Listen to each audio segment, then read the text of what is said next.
Hey y'all, welcome to Faith Budgets. On this channel, I'll be posting videos about how we use the zero-based budget, sinking funds, cash stuffing, and savings challenges to pay off debt and save at the same time. If that's content that you're interested in, then please keep watching and definitely hit the subscribe button and join us on this journey to financial freedom.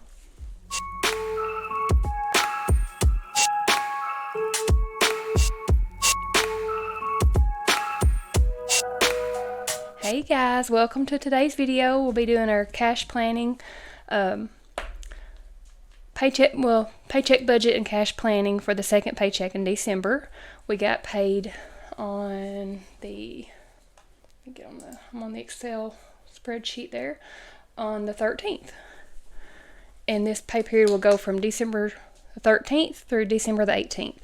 My husband and I both get paid bi-weekly, but we're on opposite payroll, so I get paid every other Thursday, and then he'll get paid the opposite week on every other Friday. So we budget with a zero-based budget on a weekly paycheck planning system, and then first we do it for the month, and then we map it out for each paycheck each week. If you're new, welcome. My name's Holly. My husband and I are both on a journey to take control of our finances, become a little bit more, not controlling, I guess, but a little bit more mindful of where our money goes. And this zero-based budget really helps us to do that, take advantage of using every dollar, given an assignment to go somewhere, even if it is for savings or just as a buffer or a cushion. Sorry if my voice kind of sounds funny. I'm kind of under the weather, got this head cold going on, so maybe I can get through it without a coughing fit or sneezing or having to blow my nose. So I apologize for that. I've just put lotion on, so I'm getting it all over myself. This is my A5 size planner from Missy Money. And this dashboard here is this is from Robin's Budget of Dreams. I was just looking for something to kind of give a little creativity for the winter theme here, and then maybe get something later on for spring or summer. But I thought that was pretty with the snow. We should be getting some of that. We're here in Tennessee, so we get some snow occasionally. We did have a little bit of snow the other day. Woke up one morning, we didn't even know it was supposed to snow. Of course, it was just a dusting, it was on the grass and the sidewalks and on the cars, but nothing on the driveway or the roads. It's still too warm to stick, but it was pretty anyway. But that just gives it a little bit of cozy feeling. Let's just get in here. We're going over here to December. I got the tab for December, so we'll flip there first, and we are on paycheck number 2, so I'll flip to number 2 here. Alright, let's get started in this paycheck breakdown and cash planning. And all this is on Missy Money's website. If you're interested in checking her website out, you can use my referral code FaithBudgets10 to get 10% off any of her products, and check out her LTP products, Less Than Perfect. I'm pretty sure she still has some of those as well, and she does have dashboards as well, but not A5. She has the A6 size, and I've still got to get on there and get some for the A6 size binders, and she has some pretty dashboards on there, several different ones to choose from. So definitely check that out if you're interested. And she has this planner. You can buy it and print it yourself, or you can have her print it for you and ship it to you, or you can buy the digital version on the Excel program, and I think it's like $19 maybe. Very affordable, and it's simple, very user-friendly. I really like it. I use both. I'm a paper girl, but then I also like to back everything up. I guess really the paper's the backup, but in case something happened to your computer, what would you do? I didn't even think about that. I would be lost. But so I guess my paper is my backup for that reason too. But I just like to have it on paper as well, or you can do it on your Excel program and then print it off if you want to do your cash stuffing. But I like doing it this way. I've started this. I was doing the Budget Mom budget workbook, and then there's just a lot of different entities with hers, and she keeps up with a lot of different things on there. So I was really looking for something a little bit more simplified, minimal. I still do the tracking of my budget categories, but I don't know. I just really like this on a week-to-week basis. This really keeps me on track. So let's just get started in here. We did have a little bit of overtime this week, so it was $1,627 for the net pay.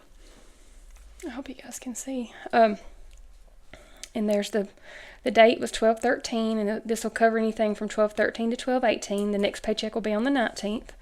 So for this week, the things that we'll be leaving in the bank in our checking account will be the SUV payment, the Verizon payment, and then the $25 cushion.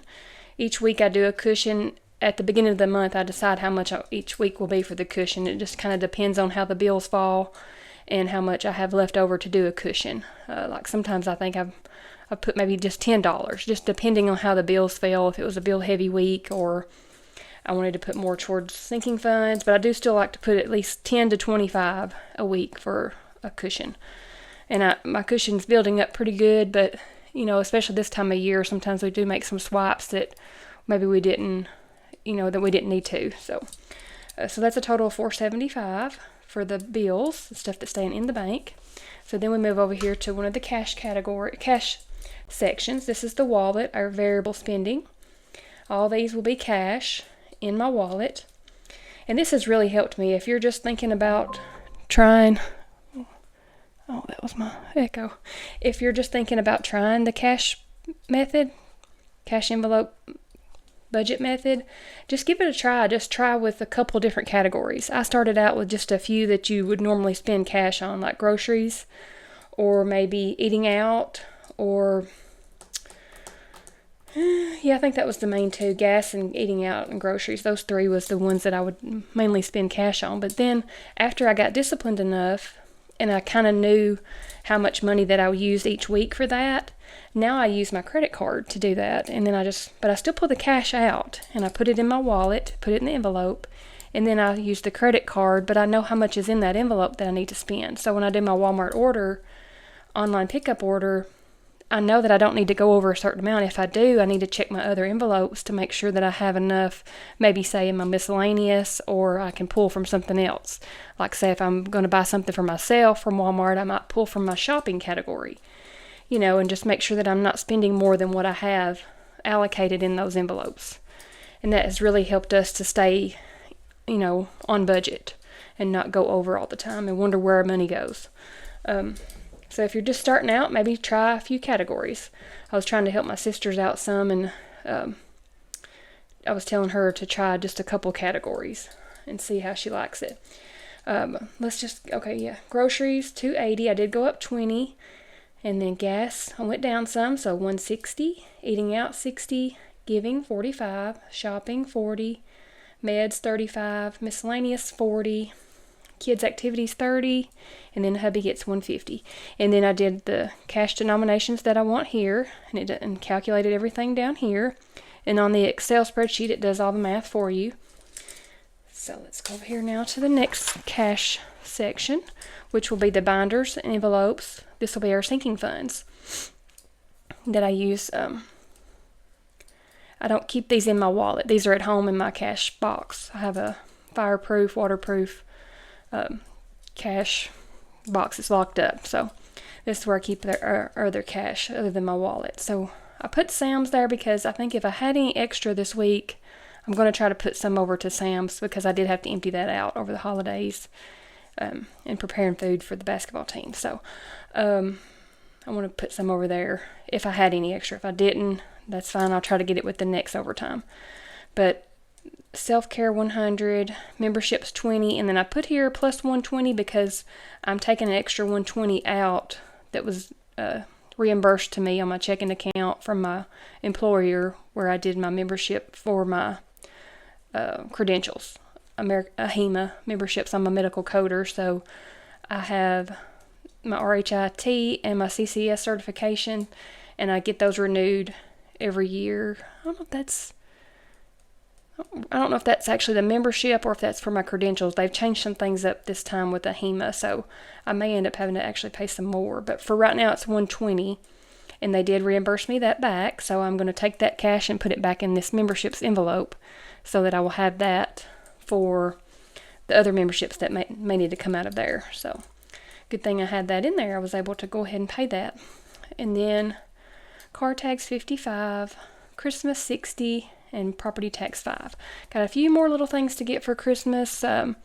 We like to play some games, fun games when my sisters and their kids come over. We like to play. We have a saran wrap ball. We put gifts in that, and the timer.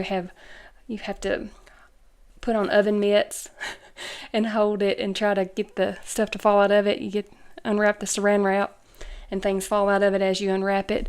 And then there was a couple other games I think we were going to try this year as well. So maybe we put some things on your Solo cups on your hands and you're trying to pick up the marshmallows and put them in a bowl. Or we're going to try a couple different fun games like that. Okay. Do you guys try any games? Do you do any fun Christmas games, or like Dirty Santa, or what is it, White Christmas or Elephant Christmas or something like that?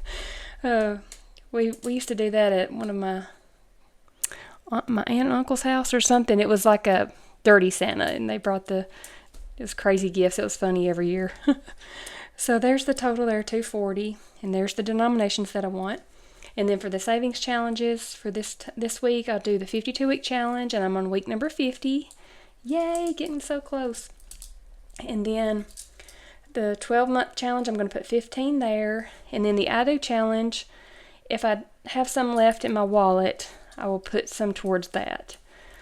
And then the 1 month ahead, I had $7 left after everything, so I just put that over to that. So I'm still trying to contribute some to that. I know it's not much, but maybe after the wedding I can put more to that. So that's 72 there. And then here's the cash planning summary, and I did add that 120 back in there, but that's not in my budget, but I wanted to withdraw it from my checking account, so I did add that in there. So the total we withdraw was it's going to be $1,272. That's what we'll take out of the bank. So we'll set that over there, and let's do the little summary here. Make sure that we have everything correct. So our net pay is going to be $1,627. And then we left in the bank $475. And then the total cash withdrawn, I'm not going to put that amount because that's not correct from this budget. So from this budget was $1,152. Let's make sure that equals 0. My throat's getting dry, guys. Minus 475 minus 1,152. Okay, that's 0. Okay, so that brings us to a zero-based budget. So we will take this to the bank, get our cash out, and we'll come back and do the cash stuffing and savings challenges for this week. Yeah, that's it. And we have 4 paychecks in December, so our last one will be at the 27th of December, and then we'll get ready for the new year. All right, guys, that's short and sweet, I guess. That was it. We will take that to the bank. So I hope everybody has had a great weekend, and I will see you on the cash stuffing and savings challenge video. And if you haven't already, hit that subscribe button and hit that thumbs up. And thank you guys for watching, and I'll see you on the next one. Thanks.